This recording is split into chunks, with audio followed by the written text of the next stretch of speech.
Welcome to Move the Chains with Jonathan Rivers. Here's your host, Jonathan Rivers. Let there be football. Welcome to Move the Chains. I'm Jonathan Bam Rivers. On the MTC call sheet today, we're going to talk about the NFL condition when it comes to quarterbacks. I'm telling you guys, the National Football League is conditioned when it comes to their signal callers. Whether right, wrong, or indifferent, it's just the way they are when it comes to the mindset. So I'll dive deep into that on the backs of Brock Purdy signing his extension with the San Francisco 49ers. And the second down, as always, I want to hit social media to answer questions that people have about teams in the NFL moving into the 2025 season. And also my nonsense narrative. Imagine having won a Super Bowl, having won a Super Bowl MVP, and having been a consistent player in the playoffs, and yet not still being considered a top quarterback in the NFL. It's not just nonsense, it's ridiculous, so I'll definitely get into that.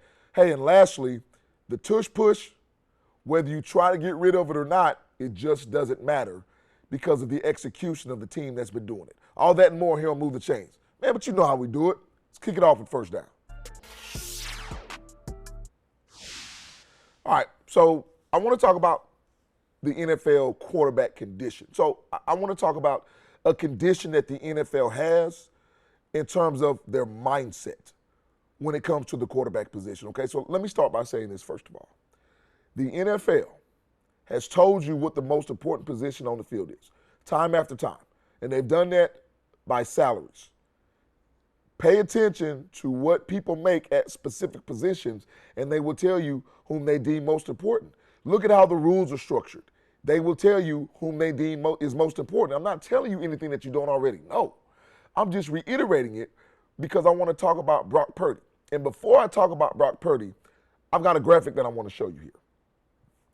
I'm giving you the top NFL quarterback contracts based on average annual value, how much these quarterbacks are making per year. And the reason I wanted to throw this up is because I want you to look at the quarterbacks throughout this list. And this is not me demeaning any quarterback. This is me showing you that the quarterback position is paid upon hope and promise, not production. Well, why do I know that? Because I know that a guy like Trey Hendrickson for the Cincinnati Bengals is in a struggle with his contract negotiations with that team. And I know that no other player in the NFL has more sacks over the past 2 seasons. Not Myles Garrett, not Chris Jones, not either of the Bosa boys, nobody.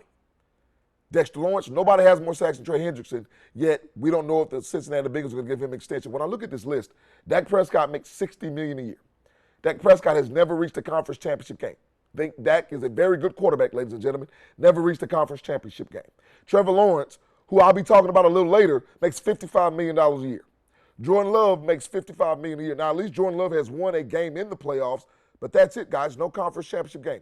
Tua Tagovailoa, whom you know I think is a franchise quarterback, but who can't stay healthy, who is truly a risk at the quarterback position and has not performed in the playoffs, makes $53 million a year. So if you look at this list, do you know the one omission on this list because he's 14th is Patrick Mahomes? Now, don't get it twisted. Patrick Mahomes is backloaded in terms of his contract, and he's got endorsements and sponsorship deals. So I'm not sitting up here whining for Patrick Mahomes because I understand the type of quarterback he is and I understand the money he makes, and he is prioritized winning over the money, even though he makes about $45 million a year. My point is, every other position in the NFL is predicated on production when it comes to your contract and your contract extensions, but not the quarterback position. Now enter Brock Purdy, Mr. Irrelevant. And I don't have a problem with calling Brock Purdy Mr. Irrelevant. That's not me denigrating him. That's me telling you that this guy who was the last pick of the draft has gotten to the point to where he has signed a 5-year extension for what, $260-something million, $181 million guaranteed. So first of all, congratulations to Brock Purdy, a guy who has severely, in terms of his production, you can say he was underpaid before this extension. But now what does this mean for the San Francisco 49ers? Because remember, they've had a way of doing business prior to Brock Purdy. They have paid everybody else but the quarterback. When Jimmy Garoppolo was a quarterback that led his team to the Super Bowl, who won an NFC championship, he wasn't making this type of money. Jimmy Garoppolo was never seen as a top-tier quarterback, a top-of-the-market quarterback, an elite quarterback, and for good reason, because he wasn't, because he isn't. But yet he still got the San Francisco 49ers to the Super Bowl where they lost to the Kansas City Chiefs. And that's why I love this scenario with Brock Purdy, because it's the exact same thing. No two teams are the same, ladies and gentlemen, so don't get it twisted. And I don't know if Brock Purdy or Jimmy Garoppolo are better quarterbacks. I think Jimmy Garoppolo won like crazy in San Francisco. Brock Purdy is winning like crazy. So you can say in both situations, the talent around both of those quarterbacks helped them out. But now the San Francisco 49ers have shown you what the condition of the NFL is.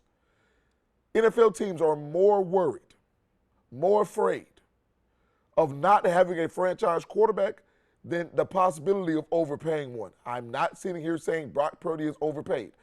This whole notion that Brock Purdy is overpaid or is he underpaid, which one's the answer? To me, he's conditionally paid. He's paid conditionally based on what the NFL views as a franchise quarterback and how you have to pay your quarterback, because it has everything to do with the next man up. Guys, remember, this was an NFL that necessarily didn't want to sign Lamar Jackson if he became a free agent. People were hesitant to sign Lamar Jackson, who is a two-time MVP, who's been to a conference championship game, who is one of the best players in football, who is truly an elite quarterback. So we don't know what will happen with Brock Purdy. What we know is Brock Purdy has won a lot of games with a lot of talent around him. We know that Brock Purdy has struggled when he didn't have a lot of talent around him. But we also know that the NFL is telling you that even if we deem a quarterback good, we are willing to pay him great and elite quarterback money because we are afraid not to have a franchise quarterback, because nothing else in the NFL matters more than having a signal caller that can possibly win a Super Bowl. Brock Purdy's been close. Now you're in a situation to where you've lost a lot of talent on the San Francisco 49ers via trade, right? Via signing somewhere else free agency-wise. They will still be talented. Don't get it twisted. But this is a team who I think is the epitome of Jekyll and Hyde in the NFL. They've been to 2 Super Bowls in the Kyle Shanahan era. They've also had double-digit loss seasons that you never saw coming, whether it was due to injury or whether it was a lack of performance or underperforming. Kyle Shanahan is a coach who's, 8 or 9 games above 500 as an NFL head coach. But because he's done so many things at the highest level, even with the Super Bowl gaffes, he's still considered a top-tier coach, and I understand that. So I'm interested to see whether the 49ers change the game plan because they're now paying Brock Purdy. Remember, they used him as a quarterback whom we need to manage situations, and you know how I feel about the term game manager. I think the best quarterbacks are game managers because you have to know when to go win it, and you have to know when not to lose it, and you have to know when to tread water. Are they going to change their approach because now you have a $45 million a year or so quarterback at the helm? To me, that'll be the biggest question for the San Francisco 49ers moving into next season. All right, when we come back from the break, it'll be social media questions, and I'll be answering. Back on Move the Chains right after this.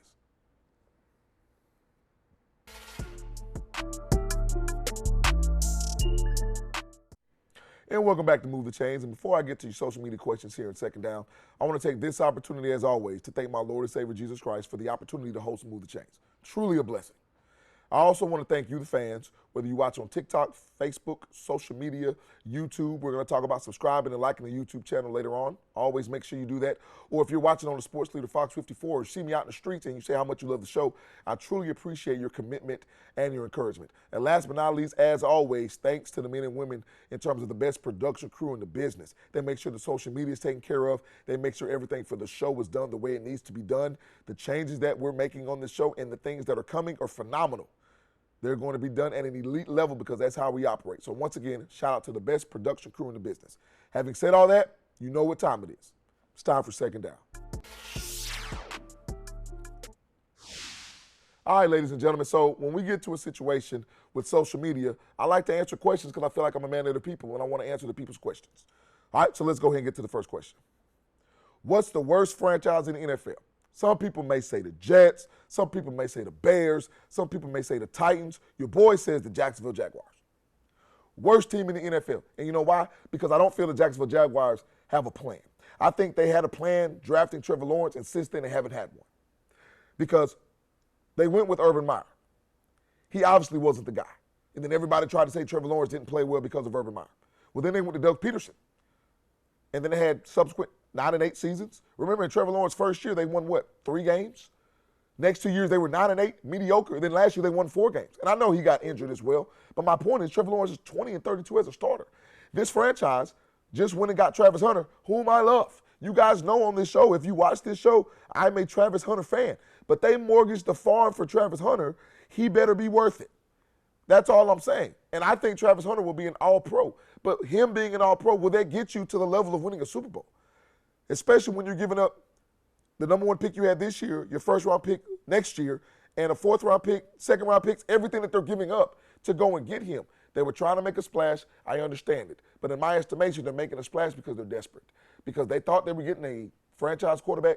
Not only that, they thought they were getting a transcendent quarterback because that's who he was in college, and he hasn't been that guy.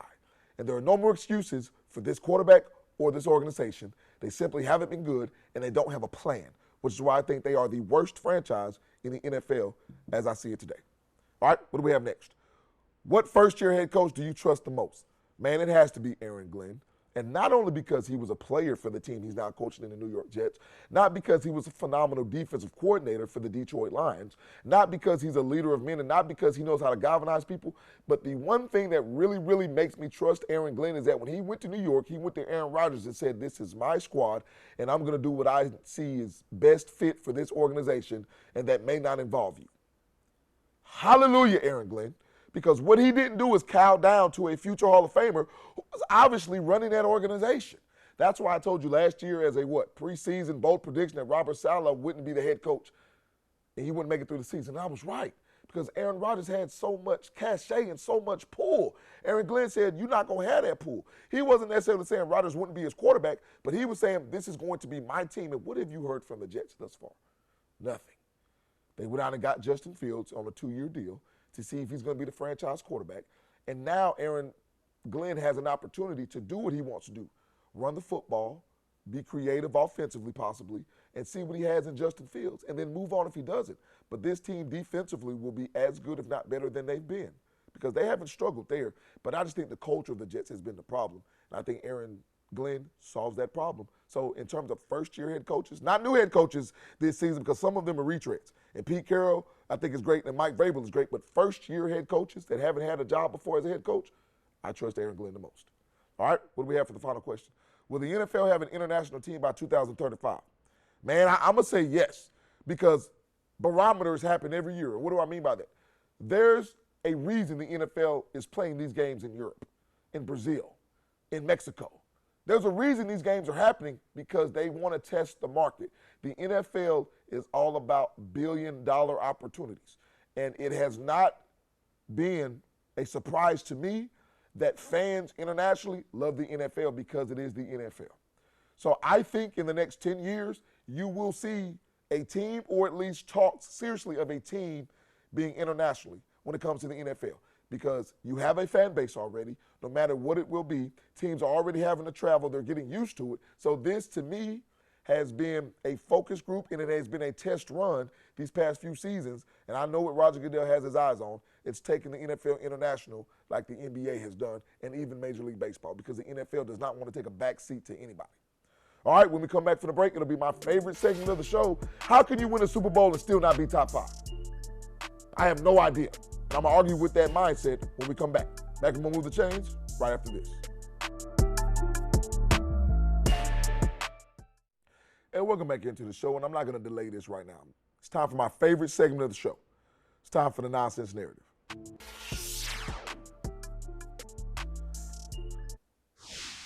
Now, you're entitled to your opinion. Everybody is, okay? But Jalen Hurts not being a top 5 quarterback in the NFL, to me, is one of the most egregious nonsense narratives there is. And I think this is why people don't see him as a top 5 quarterback. Because I think a lot of people have what's called a fixed mindset, right? They look at Jalen Hurts and they go all the way back to Alabama, what he was in his freshman and sophomore years at Alabama. A guy who did struggle throwing the football, was a great athlete, always a great leader, but struggled throwing the football, wasn't there yet. And then they look at the guy who got replaced by Tua Tagovailoa, okay? And then they look at the guy who went to Oklahoma and may have struggled some in Oklahoma, but I think he had a phenomenal career at Oklahoma, and you know he did as well. But he's had his struggles. And then they look at the guy who came into the NFL, and he was the quarterback of a team who went 10-1 their first 11 games 2 seasons ago, and then completely imploded it and lost in the first round of the playoffs to the Tampa Bay Buccaneers. That's the growth mindset. But what you don't see is that same quarterback who got benched at Alabama was the quarterback who came and led them to an SEC championship game when the guy that replaced him got hurt. What you don't see is a quarterback who, as a starter in the NFL, has done nothing but lead his team to the playoffs, been to 2 Super Bowls, won a Super Bowl, and won a Super Bowl MVP. And people will consistently say, well, if I had to start a team with Justin Herbert or Trevor Lawrence, I'd rather start it with them than Jalen Hurts. That's fine, my boy, my girl. If you want to do that, by all means, have at it. But I like winners. I like leaders. I like individuals that can come off of a season like the Eagles had last year and then come back and win a Super Bowl with the different coordinators that he's had on the offensive side of the football. So I don't do a lot of ranking, and you guys know that. But what I'm saying is I understand a subjective ranking list is everybody's opinion, but how can you say for a quarterback that's won a Super Bowl and an MVP that's been to 2 Super Bowls, that has 2 NFC championships under his belt, is not a top NFL quarterback? I'm just telling you, Jalen Hurts is everything you want in a football player, in a leader, and in a quarterback. And yes, I'm the guy that has picked against him twice in the Super Bowl. I have no complaints, nor am I apologizing for it, because me picking against the Eagles had nothing to do with Jalen Hurts. Because in the first Super Bowl they lost to the Chiefs, he was phenomenal, outside of the fumble that led to a touchdown. And in this Super Bowl, he was phenomenal, and it ended up winning. So I'm not apologizing for pitching against them because I thought the Chiefs were better both times. I was wrong one time, right one time. But I've always been right about Jalen Hurts. I've always said this is an underrated guy. I've always said that people don't value how good of a quarterback he is, and people still aren't doing it, but he doesn't care because he said that he had a purpose before anybody had an opinion. And in my opinion, he's one of the best quarterbacks in the NFL, bar none. Hey, when we come back from the show, it'll be time for the final drive. Back with the last segment of Move the Chains right after this.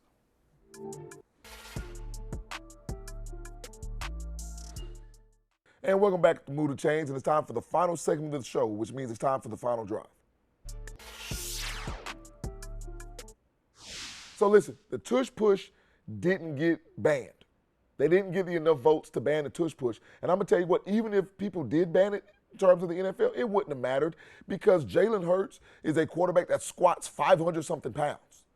They also have Saquon Barkley and a massive offensive line. You don't think the Eagles could have still gotten a yard if you would have banned the tush push? Of course they would have, guys. And I understand people don't like the entertainment value of it. I understand that it's possibly something that can get people hurt. But the tush push, regardless, the Eagles are a very good short yardage team.